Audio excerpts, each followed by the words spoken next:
4月15号，乌克兰军队总司令谢尔斯基在接受美国有线电视新闻网记者采访时表示，俄军意图在5月9号之前攻克恰索夫亚尔，而乌军呢也并不打算轻易放弃这座小镇，双方战略决战一触即发。今天我们就来聊一聊，为什么俄乌都不能失去恰索夫亚尔。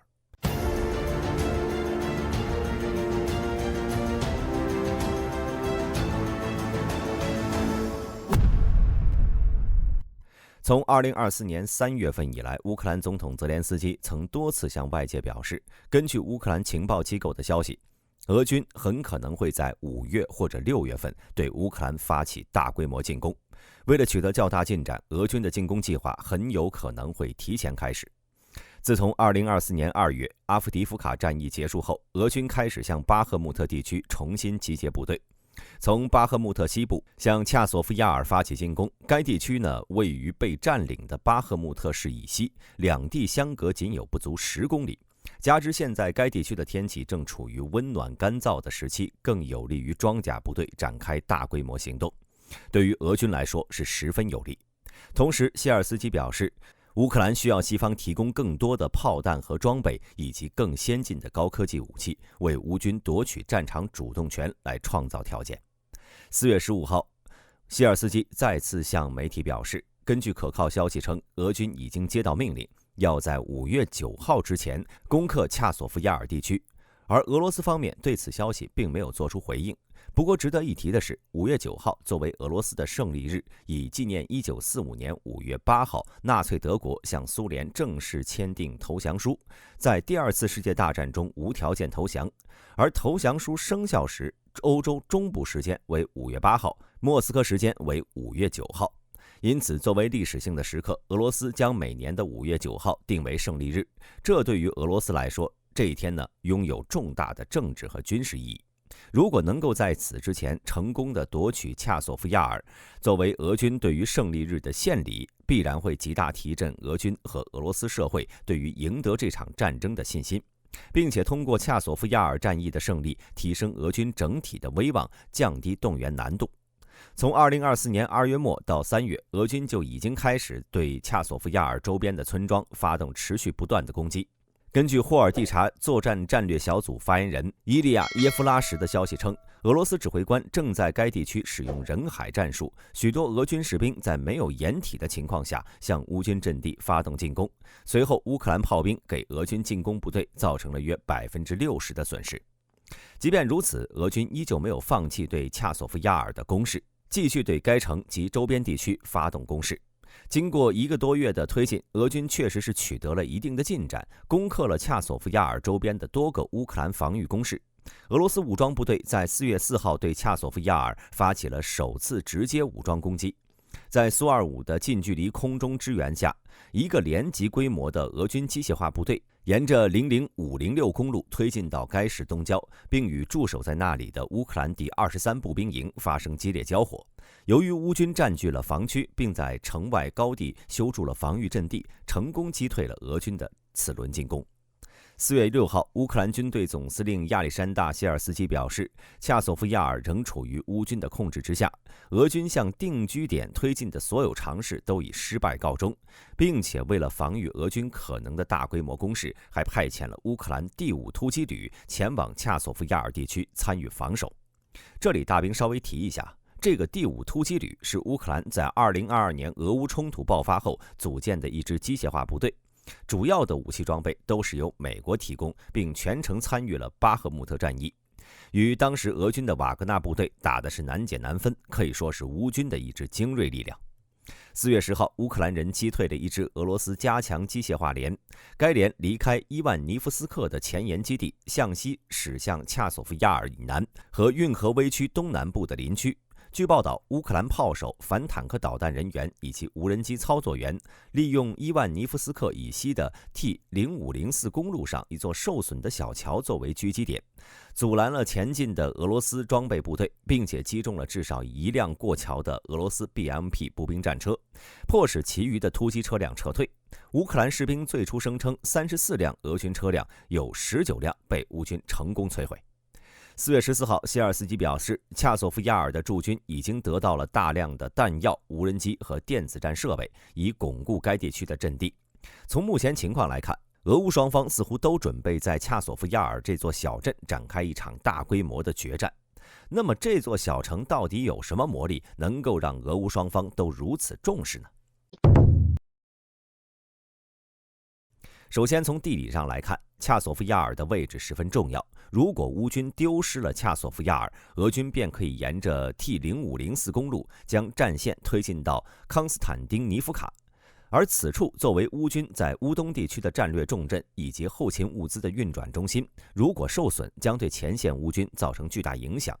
而且 T0516 和 T0504 以及 H20 公路都在该城交汇。另外还有一处铁路设施穿城而过，一旦康斯坦丁尼夫卡成为交战区，乌军整个乌东地区的后勤运转系统都要受到影响。除此之外，康斯坦丁尼夫卡遭到攻击后，俄军必然也会切断 T0516 公路，驻扎在杰尔任斯克和阿尔乔莫夫阻挡格尔洛夫卡方向俄军进攻的大量乌军就会被陷入到包围的处境。而这两处呢，又是乌军重要的堡垒城市。一旦撤出，乌军花费7、8年时间依托这两座城市打造的堡垒防御群都将化为泡影，使得整个康斯坦丁尼夫卡南部的狭长地带也将被俄军攻占。而恰索夫亚尔呢，则是俄军前往康斯坦丁尼夫卡的大门，所以在乌军看来，这座并不大的小镇绝对不能有失。不过与巴赫穆特不同的是，恰索夫亚尔位于一片丘陵高地之上，对于乌军来说防守较为容易，而俄军如果真的打算攻下这里，可能要付出极大的代价。对俄军而言，恰索夫亚尔同样是至关重要。俄军之所以长时间迟迟没有进展，除了自身的问题外，另一点便是乌军耗时7、8年时间在乌东地区打造的城市要塞群，这其中最具代表性的便是马林卡地区的拉锯战。从2022年2月开战到2023年12月末，俄军用了将近2年的时间才将这座直线长度只有 6.6 公里的小镇攻克。除此之外，还有巴赫穆特、阿瓦迪夫卡等地区。每当俄军攻克一处乌军的要塞群后，都将出现大量的人员伤亡，以至于俄军无法进行后续的行动，只能等待后续的兵员补充完毕，才能继续用于作战。而这些等待的时间呢，也足够让乌军重新集结部队，并且巩固下一条战线。因此我们便经常能看到俄军的攻势总是断断续续的，进展极为缓慢。每当俄军攻克一处乌军重镇后，就立刻会转为平静阶段，并不是在消化战果，而只是在单纯的损伤太大，部队已经无法继续进行作战，只能等待后续补援。在经过几次惨痛的教训后，俄军便不再使用这一战术，转而开始广泛采用以营连级单位为主的少量多次的试探性进攻。由于乌克兰军队少于俄罗斯，因此乌克兰的防线呢，相比俄罗斯而言要更为薄弱。营连级的进攻便能够有效地试探出哪些区域是乌军防御的薄弱地带，并且针对这些地区发动持续攻势。所以进入2024年以来，俄军的攻势反而越来越强悍，不断有突破乌军防线的消息。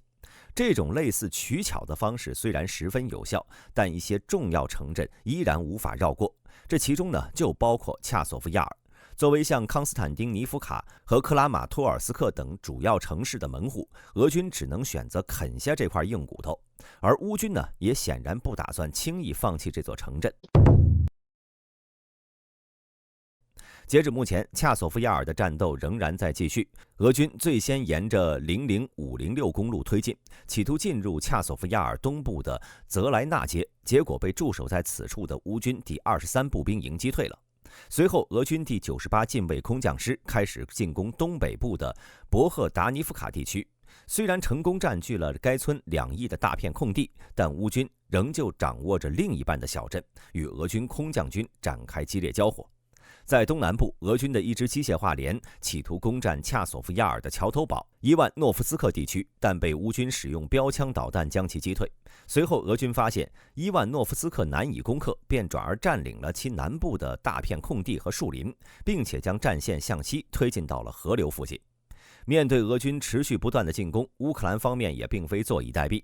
乌军依旧是采取了最擅长的围魏救赵战术，在巴赫穆特的西南克里什奇夫卡方向发起了反攻，并且成功突入了俄军防线，进入了城区，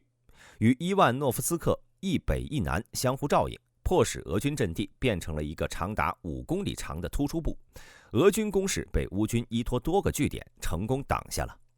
另外，乌克兰新闻网认为，虽然俄军已经在恰索夫亚尔郊区作战，但想要在5月9号前攻克恰索夫亚尔几乎是不可能的，因为该地呢是乌军在顿涅茨克地区的以及整个北部的防御中心了。以俄军目前的推进速度，短期内肯定无法达成在5月9号前攻克恰索夫亚尔的目标。乌克兰霍尔蒂察作战战略小组认为，俄军很可能会在今年夏季进行进攻，以突破乌军的防御薄弱地带，将战线整体向西推进，使俄军掌握战场主动权。而乌军因为军援问题将会丢失很多战略要地，即使泽连斯基在社交媒体上宣称乌军已经制定了新的反攻计划，但仍需要更多的武器援助，以确保计划不会出现不可控的意外。但如果军援问题迟迟得不到解决，乌军的反攻甚至可能会面临失败。由此可见，恰索夫亚尔之战的关键，其实呢还是欧美武器的援助情况。如果军援到位，俄军想要在5月9号前拿下恰索夫亚尔将会十分困难，反之，乌军将很有可能会失败。对此，大家认为恰索夫亚尔战役会再像巴赫穆特一样成为惨烈的拉锯战吗？乌军又能否取得这场战斗的胜利呢？欢迎在评论区留言讨论。我是大兵，我们下期再见。